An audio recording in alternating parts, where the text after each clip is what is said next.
Merhaba arkadaşlar. Bugün nihayet aylardan sonra çok beğendiğiniz şöminemizi yapan Mustafa Doruk Şömine ile beraberiz. Hoş geldiniz kardeşim. Hoş bulduk. Bir türlü röportaj yapamadık seninle. Senin işlerin oldu, bizim hastamız oldu. Artı bu memleketimiz yüzden deprem olayı oldu. Evet. Buradan bütün depremzedelere, o yöre halkına geçmiş olsun diyoruz. Gerçekten hepimizin moralleri çok bozuk. İnşallah bu günleri de hep beraber atlatacağız. Biz bu çekimleri arkadaşlar biliyorsunuz size yapmaktaki niyetimiz kalıcı olarak bir şeyler kalsın. Sizler de bunlardan faydalanın. Saman ev mesela nasıl yapılır? Bunu videolarımızda hep anlattık. Bugünkü videomuzun konusu da bu videonun arkasına her ne kadar yapım aşamalarını ekleyeceksek de Mustafa kardeşimize böyle bir şömineyi nasıl yaptı, nelere dikkat etti, özellikle ahşap evde dikkat edilmesi gereken hususları soracağım kendisine. Tekrar hoş geldin diyorum Mustafa'cığım. Öncelikle çok teşekkür ediyoruz. Çok güzel, çok estetik ve herkesin de Instagram'da kısa videolarla paylaştığım şu çok beğendiğiniz şömineyi bize hediye ettiğin için, yani bize böyle yaptığın için çok teşekkür ediyoruz. Şimdi Mustafa'cığım, bu şöminede nelere dikkat edilmesi gerekir? Yani mesela öncelikle birinci soru olarak şunu söyleyeyim. Bir kahvadan biliyorsun bahsediliyor. Isı verme olayı. Mesela bu tür şömineler ne kadar ısı veriyor? Hani sen de biliyorsun yalıtımdan kaynaklı bir takım kahvayı düşürüyorsun. Bize önce bunu anlatır mısın? Şimdi Gülbin ablacığım, şöminede ilk önce dikkat edilmesi gereken olay nedir? Şimdi bunların zaten standart üretimlerinde güçleri üzerlerinde belirtilmiş. Evet. İthal ürünler kullanıyoruz, bunları tercih ediyoruz. Bunlar 3 ay fabrikada üretilip yakılmadan, 3 tane sertifika almadan piyasaya sürülmeyen ürünler. Şimdi yerli ürünler de var. Yerli ürünlerde de Türkiye'de şömine sektöründe çok destek olmadığı için insanlar kendi imkanlarıyla ürün üretiyorlar. Ölçülere göre Türkiye'de deniliyor ki ben 70 santim bir ürün ürettim, 14 kahva. Ama bu şekilde değil. İthal ürünlerde tamamen test edilmiş, ona göre onaylanmış ürünler. Bir kahva da ortalama 6,5-7 metrekare gibi bir birim tekabül ediyor. Fakat bu izolasyonla da orantılı. Evet. İzolasyonumuz düzgünse, doğru ürünü de tercih ettiysek şömineyle gerçekten ısınabiliriz. Ama kapımız, penceremiz hava alıyor. Evet. İzolasyonumuz çok iyi değil. Siz oraya 19 kahva ürün de koysanız, ne bileyim katı yakıt kalorifer cihazı da koysanız zaten ısınamazsınız. Çünkü sürekli hava transferi, hava aktarımı var. Evet. Şimdi Mustafa'cığım ben tabii sizi biliyorsunuz internetten buldum. Arkadaşlar şöyle bakın. Eğer interneti doğru kullanırsak, yorumları doğru okursak ki hani eskilerin bir atasözü vardır. Bu bizim yaptığımız iş için de geçerlidir. Aynısı iştir kişinin. Lafa bakılmaz. Herkes her konuda, her sektörde reklamını yapar ama asıl o işi icra ettiği mesleği, işi diğer insanlardan takdirini, verimini aldıysa o insanların yorumu çok önemli. Ve ben Mustafa kardeşimi tamamen hiçbir tanışıklığım yokken tesadüfen buldum ve Allah'tan şansımız da tabii yardım etti ama yorumlar kendisi için çok güzeldi ve ben orada araştırırken bu kahvayla ilgili bir kahvanın yaklaşık 10 metrekare değil mi kardeşim? Öyle deniyor ya ama değil ama aslında. Biz ısı kaçaklarına hesap ederek 6-7 arası gibi hesaplıyoruz. Yani şöyle diyebiliriz arkadaşlar, 10 kahvalık bir yer 60 metrekareye yaklaşık değil mi arkadaşım? Evet. Isıtabiliyor. Ama dediğim gibi bu 60 metrekare yer ısı yalıtımıyla, pencere, kapı büyüklükleri ve ısının yalıtımıyla, duvarların kalınlıklarıyla, izolasyonla bile çok ilgili. Şimdi bir diğer sorumu sormak istiyorum. Tabii ki biz saman ev yaptık ama sonuçta bir köyde yüksek bir kotta bir ev yaptık ki zaten daha çok şömineyi tercih eden insanlar genelde tamam zevk için tercih ediyorlar ama genelde böyle kırsalda ev yapanlar, dağ evi yapan arkadaşlarımız hem görsel efekt hem de tabii şimdilerde sizin teknolojinizle de ya yurt dışındaki bu şöminelerle de ısınmak amaçlı da, yani sadece dekoratif amaçlı değil şömine. Peki bu ahşap evlerde izolasyonda bu böyle bir şey. Çünkü ateş, ahşap hani birbirini çok seven, hani ateşi sevdiği bir malzeme ahşap. Evet, evet. Dolayısıyla nelere özellikle dikkat etmek gerekir? Şimdi Gülbin abla, bu tip yerlerde hani biz bunları aşinayız, defalarca ağaç evlerde ürünler kurduk. Evet. Kesinlikle çalışan sistemi binanın duvarından ayrı tutmak gerekiyor. Onu arkada gösterelim mi? Tabii. Hadi onu arkada gösterelim. Şöyle, ben zaten bu videonun arkasına sizin yapım aşamalarınızı da arkadaşlara koyacağım. Ama arkada da gösterelim. Şöyle bir haznesi var değil mi? Şimdi bu ısı odamızın oradan bu ısı odamızın dış gövdesi. Evet. Bunun altında bir kat daha izolasyon var. Bu da ayırıcı olarak kullanıyoruz bunları. Bu Bordex levhalar. Bunlar dış cephe levhaları. Bunlar. Şöyle bakarsak zaten binadan ayrı olarak çalıştığını görürüz. Bunlar ısıyı, içerideki ısıyı dışarı vermiyor değil mi? Şimdi buradaki esas olay içindeki izolasyon levhaları. İzolasyon. Ana ısı odasında zaten bu izolasyonu yapıyoruz. Bunları da güvenlik olarak, yani ısı odasındaki levhaların arası açılabilir, zamanla deforme olabilir. Dışarı hava sızdırmasın diye bir kat daha izolasyon yapılıyor. Evet. Hatta biz sizinle ilk kurum yapıldığında bir çekim yapmıştık. Evet. Herhalde Onları koyacağım, da ilave koyacaksınız. edeceğim, Biz koyacağım. Isı ölçerle ölçtük. Evet. Yukarıdaki ısı 200 derece iken, hatta 200'ü de geçmişken Gövde bir 12 gövdedeki 12 ısı da dereceydi. evet o kadardı. Doğru. Yani bayağı ısıyı tutan bir malzeme. İşte yani düzgün iş yaptığınız zaman, doğru malzemeyi kullandığınız zaman, sistemden binayı ayırdığınız zaman kesinlikle bir riski tehlikesi yok. Yangın tehlikesi olmayacaktır yani. Evet, Çok evet. doğru. Biz onu kendi saman evimizde de Atilla Bey'in yaptığı bir borulama sistemine gördük. Aman dikkat edin arkadaşlar. Şimdi burada tabii Mustafa Beylerin arkadaşlar bir sürü şömine çeşitleri var. Bunlardan gayet modern olanları, işte sizin belki yüksek katlı bir binaya uygulayacağınız tipleri de var ama biz bir dağ evi, bir kır evi yaptığımız için daha rustik bir model seçtik. Evet. Yani bunda karar kıldık. Şimdi burada bir şey daha söyleyelim. Buraya hani sorulan sorular itibarıyla ben şömineyi araştırırken hani birisi çıkıyor diyor ki ya arkadaş şömineye televizyon konur. Konur arkadaşım. Evet. Her şeyi doğru yaparsan her yere her şey konur. Ne yaptık? Bir anlatalım hemen. Yani burayı televizyon asacak hale getirdik. Bakın Evet, kablolarımızı çıkarttık. Ne yaptık Mustafa'cığım burada? Bir Burada şimdi anlatalım. Gülbin abla zaten ana ısı odamızın içerisinde izolasyon levhalarımız var. Evet, Arkasında bir kat daha tekrar Bordex levhayla izole ettik. evet. Ondan sonra TV'yi asmak için içerisine saç Levha levha koyduk. koyduk. Evet. Ondan sonra hani TV, bunların hepsi detay. TV askı yapacaksınız. Bu hareketli bir taş dokusu. Evet. Buraya düz bir taş koyduk. İçerisinden tamamen ısı odasıyla bağlantısız bir şekilde elektrik tesisatları çekildi. HDMI kablosu vesairesi koyuldu. O şekilde bunu yaptık. Hatta testimizi yaptığımızda Evet. biraz önce Atilla Bey'in de dediği gibi Yukarıda 200 menfez derece. çıkış ısımız 200-210 derece Evet. civarı. Bu gövdemizin sıcaklığı da 12-12,5 derece civarıydı. Şimdi yine bu tür evlerde daha da şöminelerle ilgili gelen hani soruları ben kendim de araştırmada dediğim gibi tespit ettiklerimi mahsus soruyorum ki arkadaşlar benim hazır bu soruların cevabını bu videoda bulmuş olsun. Eski tip şöminelerde arkadaşlar ayna dediğimiz kendi değil mi? Kendi ısı alanı kadar bir yeri ısıtırdı. Çok eski şöminelerde Yani şimdi işin orijinaline bakarsak Değil mi? eski şömine demeyelim de eski köy ocaklarında Köy ocakları. bacalarından bir insan geçebilecek kadar geniş bacaları vardı. Ağızları çok yüksekti. Bu hem ısınma hem yemek pişirme hem de aydınlanma olarak kullanılıyordu. Şimdi günümüzdeki şömine ölçüleri farklı. Ne yapıyorlar? İşte 20 santim civarı bir baca yapılıyor. Ağız yüksekliği fazla yapılamıyor. Evet. Bu sefer ne oluyor? Bir ısı transferi olacak ya, içeride bir ateş yanıyor. Bunun için bir oksijen gerekiyor. Evet. Evin içerisindeki oksijeni çekiyor, Evet. yakıyor, karbon monoksit olarak bacadan gönderiyor. Evet. Siz şöminenin önünde oturduğunuz zaman ısınıyorsunuz.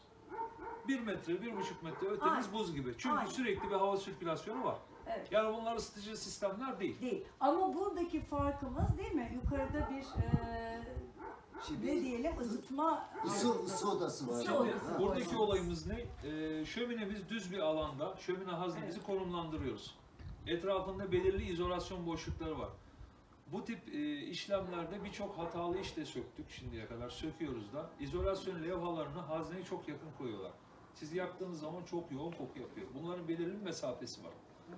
Hazneden belirli mesafelerde izolasyon levhalarını koyup ön, arka, sağ, sol, tavan olmak dahil komple kapatılıyor. Kapalı bir oda elde ediliyor.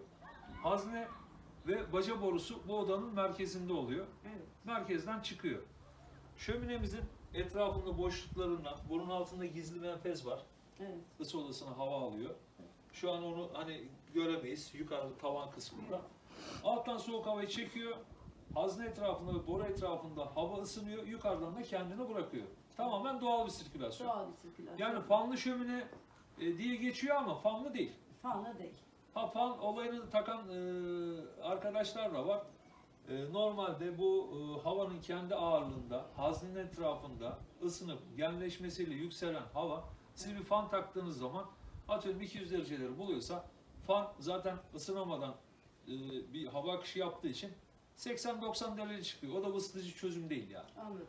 Bunlar daha sağlıklı. Şimdi tabii arkadaşların aklına gelebilecek bir başka soru da şu olabilir. Bizimkisi gibi bu böyle 6 metre hani yükseklikte bir tavanı, çatıyı konuşuyoruz. Evet. Tavanı konuşuyoruz. Böyle tavanlarda biliyorsunuz hani fiziğin kuralı ısınan hava yükselir. Evet, tavanı Peki yoğunlaştırıyor. ne yapıyorlar? Ki biz de onu yapacağız.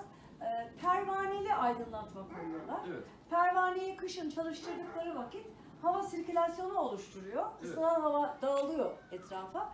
Bu şekilde de sağlıklı değil mi? Bir ısınma sistemi Ya o elde bir ediyorlar. alternatif düşük devirli bir yukarıdan pervaneyle Evet. yani çok fazla devir yapmayacak. Evet. Yukarıda ısınan havayı aşağı doğru bastıracak bir pervaneyle de bu tip yerlerde çözüm oluyor. Evet, evet. Yani biz de böyle bir şey denemek istiyoruz. Çünkü tavanımızın yüksek oluşu, basık bir tavan olmayışı bize bunu yapmaya itiyor, öyle görünüyor. Şimdi Gülbin abla şöyle bir Evet. şey daha söyleyeyim. Bu şimdi kurduğumuz ürün ithal bir ürün, güçlü Evet, bir ürün. evet, evet. Burada zaten bu cihaz sürekli çalıştığı zaman biliyorsunuz kışın kapı açılıp kapanmıyor doğru düzgün. Sabah bunu yakıp gece 12'ye kadar, 1'e kadar yaktığınız zaman buradaki havayı sirküle edecektir.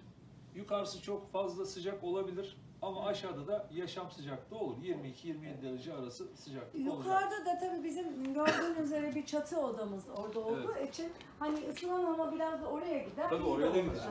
O da iyi olur aslında bizim açımızdan. Bizim camları da büyük tuttuk biraz. Şimdi tabii bu mimarideki hatalar bilmem ne biliyorsun konuştuk ama hani burası Sındırgı bölgesi 360-370 kodlarında seyreden bir Evet. yer. Yani bir Erzurum gibi ya veya bilmem başka bir yerdeki dağ köyü gibi 1000 kodlarını konuşmuyoruz. Dolayısıyla hani eleştiri şöyle gelebilirse ben onun cevabını vereyim. Neden bu kadar büyük camlar veya işte balkon çıkışları yaptınız, camlarınızı büyük tutmuşsunuz? Biz biraz manzaraya da Evet. hani önem verdiğimiz için böyle bir şey yaptık. Yani genel olarak senin eklemek istediğin bir şey var mı bu şömine sistemlerine? Yani arkadaşların dikkat etmesi, seçerken en azından dikkat etmesi gereken özellikle bir şey. Yani benim atladığım sana soru sormaktan. Gülbin abla doğru cihaz, doğru güçlü cihaz doğru mekana koyulması lazım. Bir de doğru senin gibi ekibin çalışması Ya lazım. hani biz bence. kendimize o kadar şey yapmıyoruz. 27 yıldır bu işi yapıyoruz. Tabii, o da Türkiye'nin çok de birçok yerinde şimdiye Çok kadar önemli. montaj yaptık. Evet. Fakat dediğim gibi yani doğru ürün, doğru izolasyon. Evet. Şömine konusunda çok maliyetten kaçmamak gerekiyor. Valla biz de Şimdi- kaçmadık biliyorsun Yok, sizin Mustafa'cığım. için Dedik ki demiyorum. mesela seramiği 3. sınıf seçelim dedik. Ama dedik şöminemiz 1. sınıf olsun. Çatımız yani bazı şeyler var bakın. İnşaatta sözünü balla kesmiş olayım. Buradan da mesaj vereyim arkadaşlara. Lütfen bir evi alacağınız zaman kendiniz yapmıyor olabilirsiniz ama temelini, betonunu, demirini sorgulayın. Evet. Yani mutfak dolabıymış, seramikmiş bunların hepsi değiştirilebilir şeyler. Asıl olan sağlamlıktır. Bir şöminede bu saydığım ilave yani demir, beton gibi önemli köklü bir daha sonrasında değiştirilmesi imkan olmayan bir şeydir bana göre. Yani çünkü yapımı da ilgilendiren Tabii. bir şey. O yüzden de diyorum ki arkadaşlara buradan ben mesaj da vermiş olayım. Sadece demir, beton, işte temel cinsi vesaire bunlara bakmasınlar. Eğer şömineli bir ev yapıyorlarsa doğru şömineyi doğru insanlara da yaptırsınlar. Bunlar değiştirilemeyen şeyler. Mutfak dolaplarını yarın bir gün beğenmezsiniz. Modası geçer, değiştirebilirsiniz. Ama bir şömineyi değiştirmenin evet tabii ki değişmez diye demeyelim ama şömineyi değiştirmenin çok büyük sıkıntısı olur yani. Şömineyi değiştirmek zaten kendi maliyetinden daha çok maliyet. Maliyet olur. Söküm giderleri var, kırım Yani, giderleri var. aynen öyle. Sonuçta kalitesiz bir ürün kullandığınız, bakın bunlar döküm ya da saç hazneler. Saç haznelerde de yerli üretimlerde şöyle sıkıntılar var. Normal DKP sacdan yapılıyor. Bunların genleşme katsayıları fazla. İthal ürünlerde de P265 GH dediğimiz kazan çeliğinden yapılıyor. Şimdi bu cihazı buraya bir kere koyuyoruz. 3 sene sonra söküp sıfırdan şömine yapmanın bir anlamı yok. Tabii. Yani atıyorum 50 liralık işi 40 lira yaptırdığınız zaman size 3-4 sene sonra bir 40-50 lira daha masraf çıkacak. İşte bunu düşünmek lazım. Maalesef bazen hani bazı arkadaşlarımız işin ilk başta ucuzuna kaçarken aslında ucuza kaçtığı şeyin ileride ona çok daha yüksek maliyete mal olacağını maalesef inşaat sektöründe öngöremiyor. Şimdi Biz de inşaatçı olarak bunu söylemek zorundayız. Bakın duvar kırılır, kapı kırılır, söker değiştirirsiniz. Bunlar mevcut. Şöminenin tadilatı komple sıfırdan yapılması. Tabii. Şöminenin Bir de tadilatı hayır yok yani. çatıda bacalama sistemi bilmem ne yani bunlar kolay işler değil. Tabii. Yani inşaat aşamasında değerlendirilmesi gereken aynı dediğim gibi bir kolondaki donatı, etriye sıklaştırması, kiriş ne kadar değiştirilmeyecek, ne kadar asıl olan bir inşaatı alırken dikkat etmemiz gereken şeylerse bence şömineli bir ev alıyorsak da bu da yine şömine ile ilgili bilgilerde bir o kadar değerli olduğunu arkadaşlara mahsus söylüyorum ki hani böyle bunu fantezi olarak görmesinler. Şömineli bir ev istiyorlarsa şöminenin de performansı açısından bu noktalara ve yalıtımı açısından bu noktalara dikkat edilmesi gerektiğini buradan vurgulayalım değil mi? Başka ilave etmek istediğim bir şey var mı Mustafa'cığım? Benim unuttuğum. Gereken her şeyi herhalde anlattık. Ya ben bir şey söylemek istiyorum. Pardon canım. Söyle. Mustafa Bey sağ olsun bu işin mutfağından geldiğini Geldi, özellikle ben bizzat şahit oldum. Tabii. Bu gördüğünüz gibi şu taşların bütün işlemeleri burada yapıldı. Şu simetriye bakın. Yani Evet. yani Özen var, işe her titizlik şey var. O eşit çok bir şekilde, önemli. çok önemli. özenli bir şekilde Mustafa Bey bizzat kendi elleriyle yaptı. Evet. İşin aslı ben de şunu ekleyeyim Atilla abi. Ben normalde montaj kısmında yer almıyorum. Hani sizin O bizim hatırımız için. sizin için ben yıllar sonra geldim montaj yaptım. Evet, Olsun, evet. olsun. Eksik olma. Çok Arkadaşların da teşekkür zaten ederiz. senin mutfağından yetiştiği için Evet. senin kadar titiz ve iyi çocuklardı. Sağ olsunlar. Yani tabii ya en başta videonun başında söylediğimi sonunda söyleyerek videoyu tamamlamak istiyorum. Her konuda arkadaşlar aynesi iştir kişinin, lafa bakılmaz. Bir insan kendini methedebilir, ben şöyle iş yapıyorum fakat yaptığı işe bakın. Yaptığı iş onu lanse edecektir. Proje ise projesine bakın. Efendim arkadaşım gibi şömine yapıyorsa yaptığı şömineye bakın. Çatı ustasıysa yaptığı çatıya bakın. Yani lafa değil de eyleme bakın. Çünkü bu ülkenin en çok ihtiyacı olan şey işini severek, aşkla yapan, işine tutkulu insanlar. Bu ülkenin ve işini ehli yapan, bilgili insanlar. Bizim buna ihtiyacımız var. Bizim boş konuşan, laf üreten, reklam üreten insanlara artık ihtiyacımız yok. Evet. Olmadığını da depremde gördük arkadaşlar. Lütfen buna dikkat edin derim. Hepinizi sevgi ve saygıyla buradan selamlıyor. Bu videoyu da bu şekilde sonlandırıyoruz. Saygılar. Hoşçakalın.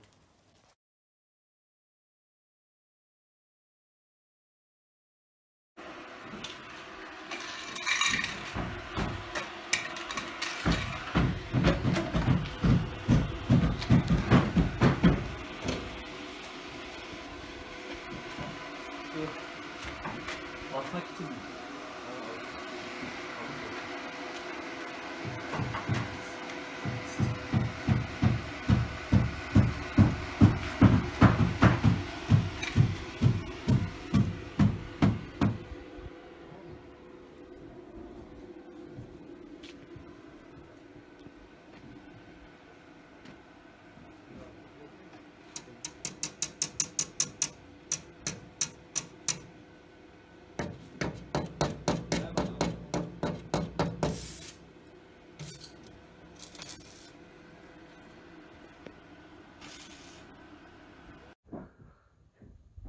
Bugün 16 Kasım 2022 tarih itibariyle ve Doruk Şömine'den Mustafa Bey ile biraz söyleşi yapmak istiyoruz.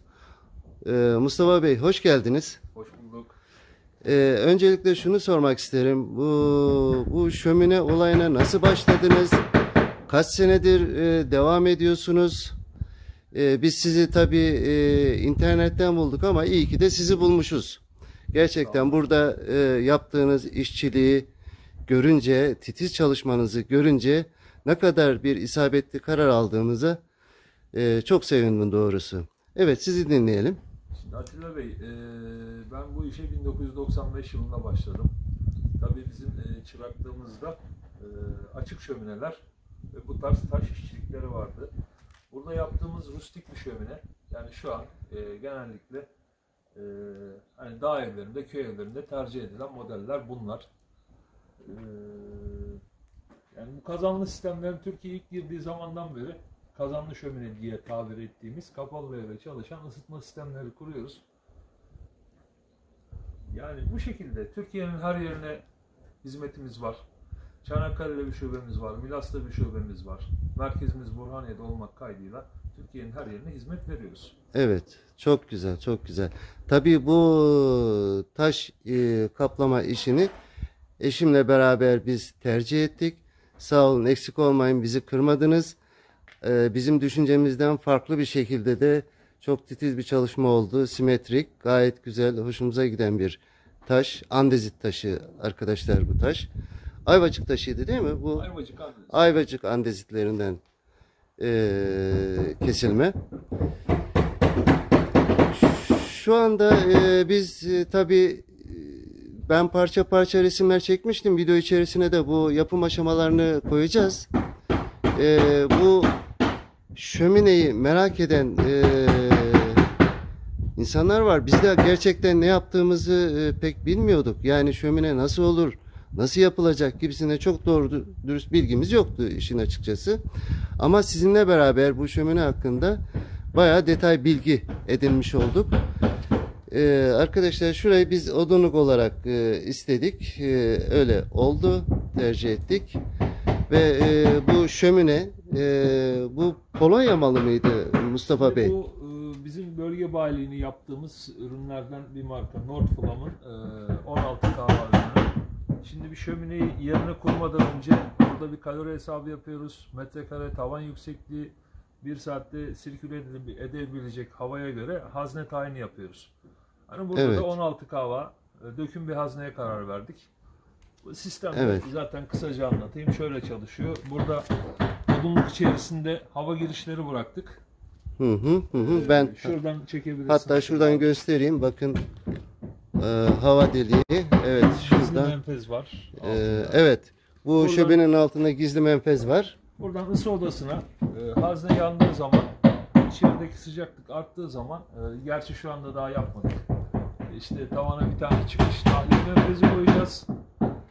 Alttan soğuk havayı çekecek. İçerisinde ısıtacak. Yukarıdan da üfleyecek. Sistem bu şekilde çalışıyor. Evet. Şu alüminyum folyo ile kaplı, tabi bu sadece alüminyum folyo değil, ısı yalıtım ve taş yünü galiba var değil mi? Şimdi Atilla Bey şöyle bir şey daha söyleyeyim. Hani burada piyasada, internette birçok video var. Evet. İnternette birçok videolar var. Bunları genellikle %80, %90 insanlar gaz beton olarak görüyor. İçerisinde nem barındıran hiçbir malzeme şömine ısı odası kutulamasında, kapatmasında kullanılmaz. Bunlar yanlış bilgiler. Piyasada böyle iş yapan birçok arkadaşımız var. Biz tasvip etmiyoruz. Bunun orijinali ya kalsiyum silikat yaparsınız kutulamayı, ısı odasını, ya da kırmızı alçıpan yapıp içerisine taş yünü izolasyon levhaları kullanırsınız. Bunun normal bir taş yünü izolasyon levhası olmaz. Yoğunluğu olması gerekir. İşte alüminyum folyo kaplam olması gerekiyor. Çünkü burada kanserojen madde. Çok Evet. güzel bantlanması, kapatılması gerekiyor. Ve biz şu şekilde yapıyoruz. Bu levhaları profiller içerisinde hapsederek ileride deforme olduğu zaman bile bunların düşmesini engelliyoruz. Evet, evet. Yani bu şekilde bu de bant bile düşse, Yani olabilir, çok yüksek yakılabilir. Bunlar dökülmüyor. Yani ısı odamız en azından 15-20 sene gidecek şekilde kalitede yapılıyor. Bizim farkımız da bu zaten. Yani bu gördüğümüz alüminyum folyo ile kaplı olan ve ısı yalıtımlı yer ısı odamız oluyor değil mi? Bu ısı odamızın içi. Isı odamızın içi. Şimdi Evet. burada hani rustik bir taş işçiliği yaptığımız için bunlar tek tek hazırlanıyor elde. Bunlar hazır malzeme değil. Komple bu el işçiliği. Bunu yavaş yavaş çıkacağız. Tuğlalarımızı öreceğiz. Tuğlamızı buraya kadar geldikten sonra tekrar kutulamamızı yapacağız. Odamızı da kapatacağız. Evet, zaten son bitmiş halinde biz videoda gösteririz. Arkadaşlar, gerçi ben kısa bir video çekimi yapmıştım. Mustafa Bey'in titiz çalışmasıyla ilgili. Gerçekten bu taş işçiliğini de kendisi yapıyor. Burada bunları kırıyor mu diyeyim, nedir bu şeyi, pahlama mı oluyordu, neydi? Yani bizim çıraklıkta yaptığımız işler hani çarpma olarak diye tabir ediyoruz. Ha, çarpma Şu evet. anda hani patlatma taş diye piyasada satılıyor. Fakat hani ölçülerimizin hepsi farklı olduğu için bu standart bir patlatma olayı değil. Evet, Komple evet. tek tek şablonlanıyor, tek tek dersleniyor, tek tek çarpılıyor, yüzü açılıyor, tek tek de uygulanıyor. Evet arkadaşlar, burada Mustafa Bey tek tek onları kesti, çarptı ve yerleştirdi. Biz bu şekilde bir sizlere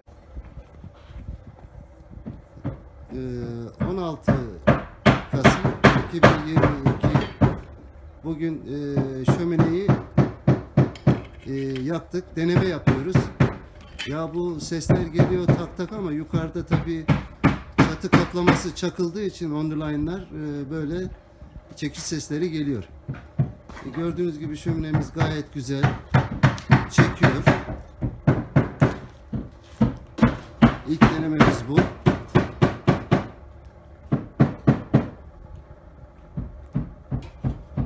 Çok güzel de bir görüntüsü var. Evet. Alt hazneyi küllüğü kapattık. Tabii oksijen oradan daha çok giriyordu. Biraz ama güzel. Şimdi daha güzel de gözüküyor yani. Evet, şöminenin ön yüzü görüleceği üzere komple yukarı doğru tavana kadar çıktı. Bu şu ızgara neydi? Izgara konacak. Menfez. Bu menfez, daha doğrusu oradan ısı odasından çıkan ısı menfezden çıkarak odaya yansıyacak.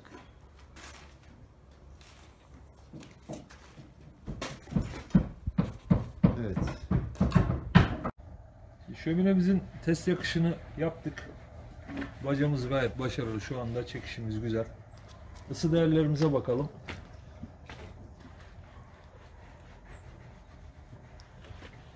%200'ün üzerini göstermiyor da şöyle.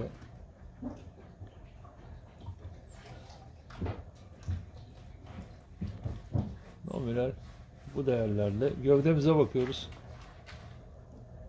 Gövdemiz 13 derece. 12 derece, 13 derece. Evet. Menfeze çıktığımızda Evet, birden artış gösteriyor.